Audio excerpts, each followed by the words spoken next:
Nina Bashkatov, bonsoir. Vous êtes Bonsoir. spécialiste de la Russie à l'Université de Liège. Merci d'être avec nous depuis Bruxelles.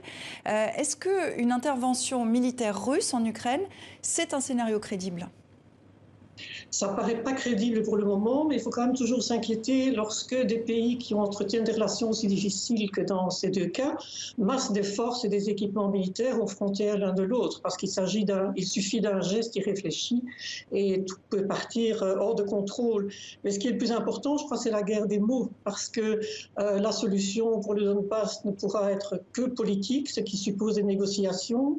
On peut considérer que l'escalade verbale, en tout cas actuelle, a signé la mort complète lors des accords de Minsk, et le groupe de Normandie, on ne voit pas très bien non plus comment il va retomber sur ses pattes. Ce groupe de Normandie qui s'est réuni dans la version tripartite, on va dire hier à Paris, l'Ukraine souhaite adhérer à l'OTAN. Le président français a renvoyé le débat au prochain sommet de l'Alliance Atlantique. Pourquoi Paris ne promet rien? Parce qu'il ne peut rien promettre, hein, et qu'il n'a pas non plus envie de prendre parti, comme tous les Occidentaux d'ailleurs, malgré ce qu'ils disent, personne n'a envie de prendre parti contre la Russie.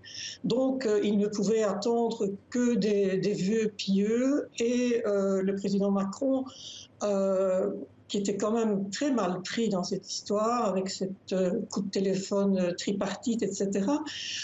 Mais il a fait la seule chose, je crois, qu'il pouvait faire, c'est-à-dire, écoutez, vous voulez rentrer dans l'Union européenne, vous voulez rentrer surtout dans l'OTAN, c'est pas à Paris que ça se joue, il va y avoir une réunion à l'OTAN, et puis vous défendrez votre cause là-bas, parce qu'il sait très bien que l'Ukraine n'est pas dans les conditions pour adhérer à l'OTAN, et que l'Union européenne subit une fatigue de l'élargissement, donc n'a pas besoin de l'Ukraine en plus.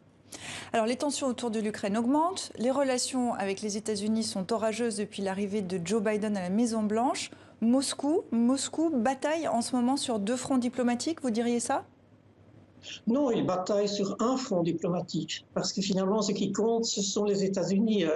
Moscou a pris conscience depuis des années, que en tout cas pour un certain temps encore, la vraie puissance qui compte dans des négociations internationales, ce sont les États-Unis.